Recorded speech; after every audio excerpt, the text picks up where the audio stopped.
जैसा कि हम सब लोग जानते हैं, एक शैतान यति नरसिम्हानंद मुसलमानों के खिलाफ लगातार मुहिम चला रहा है, मुसलमानों के खिलाफ लगातार अभद्र टिप्पणियां करता आ रहा है। अब तो अति हो गई, इंतहा हो गया। अब उन्होंने मोहम्मद साहब के खिलाफ भी अभद्र टिप्पणियां किया है।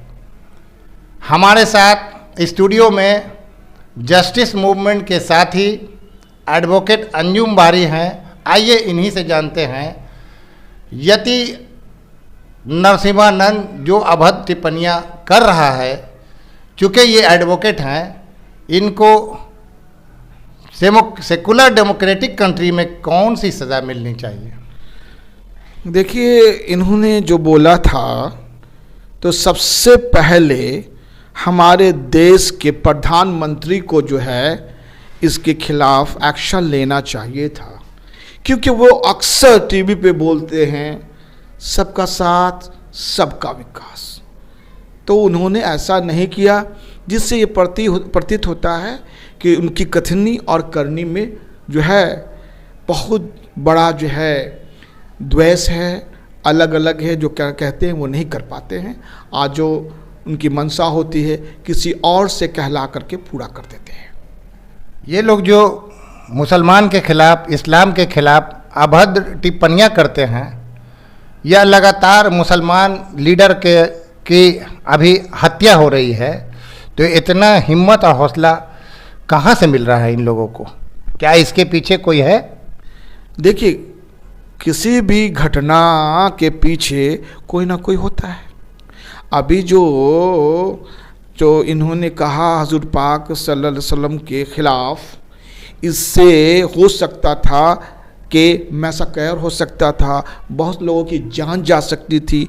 इसलिए इनके खिलाफ केस लॉन्च होना चाहिए था और सरकार को ऐसी करनी चाहिए थी।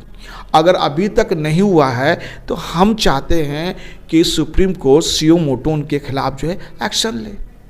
इनको सलाखों के पीछे होना चाहिए। अब तक अभी तक ये बाहर हैं, होना चाहिए। ऐसे लोगों को समाज से दूर रखना होगा, नहीं तो कभी भी दंगा भड़क सकता है और आज जो है सैकड़ों लोगों की जान जा सकती है। आज हमारे देश के लोग इतने जो है सूझबूझ से काम लिया और किसी प्रकार का दंगा नहीं भड़का, तो उनके लिए उन लोगों को हम धन्यवाद देते हैं और इसी तरह से वो काम करें। लेकिन सरकार अपना काम नहीं कर रही है। जिस तरह से सरकार को जल्द से जल्द उसको अरेस्ट करना चाहिए था और उनके खिलाफ काम करना चाहिए था, लेकिन अब तो सरकार के ऊपर से हम लोग का विश्वास पूरा उठ गया है। क्योंकि मैं एक अधिवक्ता हूं, तो हमें पूरा का पूरा विश्वास सुप्रीम कोर्ट और हाई कोर्ट पे है। इसलिए मैं सुप्रीम कोर्ट और हाई कोर्ट से इंतजा करता हूं, कहना चाहता हूं कि सुओ मोटो उनके खिलाफ जो है वो एक्शन ले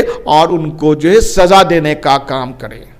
ऐसा लोगों का कहना है कि ऐसे लोग जो भड़काऊ बात कहते हैं, अभद्र टिप्पणियां करते हैं, तो एक समय सीमा के अंतर्गत करते हैं। जैसे 5 अक्टूबर को यति नरसिम्हानंद ने मोहम्मद साहब के खिलाफ, यानी रसूलुल्लाह के खिलाफ गुस्ताखी किया, और 5 अक्टूबर को हरियाणा में विधानसभा का चुनाव था और मुख्य धारा की जितनी भी गोदी मीडिया है उसको दिन भर दिखाते रह गई।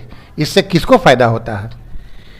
देखिए, आप तो जानते ही हैं कि नफरत फैला करके इस देश में शासन करने का जो रवैया आज चल चुका है, अब ज्यादा दिन तक नहीं चलेगा। इसीलिए जानबूझकर उस दिन करवाया गया था और इसका अगर इन्वेस्टिगेशन हाई कोर्ट या सुप्रीम कोर्ट के डायरेक्शन में सीबीआई के द्वारा या फिर एक कमेटी गठन कर, जिसमें जो है सुप्रीम कोर्ट और हाई कोर्ट के जस्टिस भी रिटायर्ड जस्टिस हों, उसका किया जाएगा, तो कहीं ना कहीं ये पता लगेगा कि ये मंसूबा के तहत किया गया था। उसी दिन क्यों किया गया जिस दिन हरियाणा में इलेक्शन था।